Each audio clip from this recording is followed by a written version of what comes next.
అబ్రహాము తన పెద్ద దాసుడైన ఎలియాజరును అనగా పనివాడిని నమ్మకస్తుడైన వానిని పిలిచి, నా కుమారుడి యొక్క వివాహము ఇస్సాకుకు భార్యను తీసుకొని రమ్ము అని అబ్రహాము తన పెద్దదాసుడైన ఎలియాజరును పంపినప్పుడు అతను మరి ఆ యజమానుడు అబ్రహాము తొడ క్రింద తన చెయ్యి పెట్టి ఈ సంగతి విషయమై ప్రమాణము చేసెను.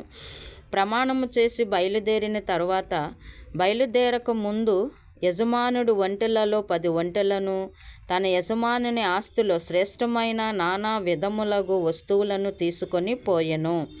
అలా పోయిన తరువాత కాబోయే కోడలకి రిబ్కాకి ఏ బహుమతులు అబ్రహాం ఇచ్చి పంపించి ఉన్నాడంటే, ముందుగా 1/2 తులము ఎత్తుగల బంగారపు ముక్కు కమ్మిని, ఆమె చేతులకు 10 తులముల ఎత్తుగల 2 బంగారు కడియాలను తీసుకొని వెళ్ళాడు.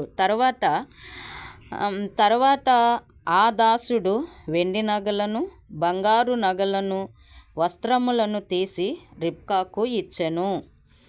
తరువాత అతడు ఆమెను సహోదరునికి తల్లికి విలువైన వస్తువులు ఇచ్చెను. అతడు అతనితో కూడనున్న మనుషులను అన్నపానములు పుచ్చుకొని అక్కడ ఆ రాత్రి అంతయు నుండిరి. ఆమేన్.